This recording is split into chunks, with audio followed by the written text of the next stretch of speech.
Nilinaw po ni Senator Bongo na hindi totoo ang mga kumakalat na balita na wala na umanong pondo ang malasakit centers. Si Troy Gomez magbabalita.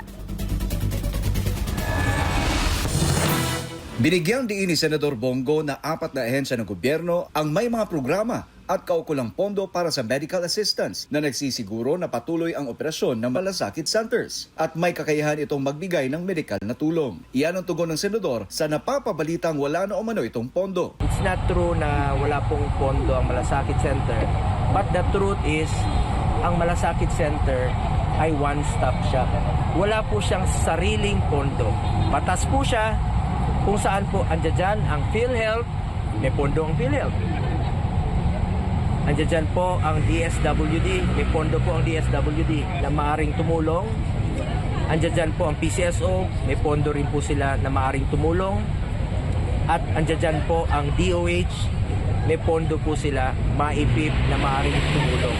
Halimbawa, ang NKTI na pwede silang lumapit doon sa loob ng malasakit center.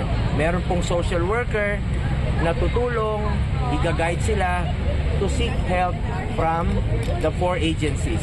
Gayunpaman pinalahanan ni Go ang mga kinauukulang ahensya na tiyakin ang tamang pagpapatupad ng Malasakit Centers Law upang matiyak na ang kanilang mga programang medikal ay madali at maayos na naibibigay sa bawat center kasama mga tauhan na magbibigay gabay sa mga pasyente. Sa kasalukuyan, may 167 malasakit centers na itinayo sa mga pampublikong ospital sa buong bansa. Layunin nitong magbigay ng mabilis at abot kayang medikal na tulong sa mga Pilipinong nangangailangan. So it's not true na walang zero ang pondo ng malasakit center dahil nandiyan dyan po yung 4 agencies na may pondo at karapatan ng Pilipino. Pera po ng Pilipino yan, dapat po ibalik sa Pilipino ang pera ng Pilipino.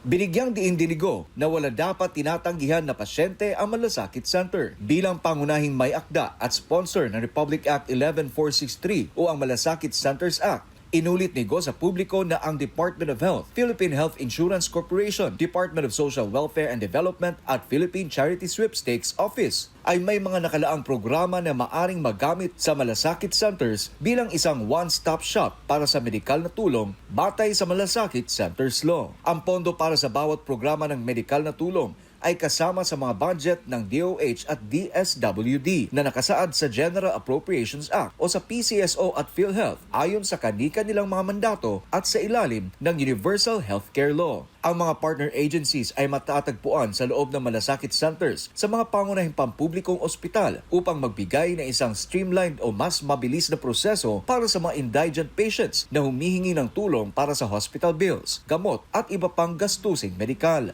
Binanggit din ni Senator Go ang memorandum ng Department of Health na 2023-0235 na inilabas ni Secretary Teodoro Herbosa na nag-uutos sa malasakit centers na magbigay ng mahahalagang serbisyo sa lahat ng pasyente. May memo po sila mismo ang Department of Health na wala pong matatanggihan ng mga pasyente, lalong-lalo na po yung mga indigent patients.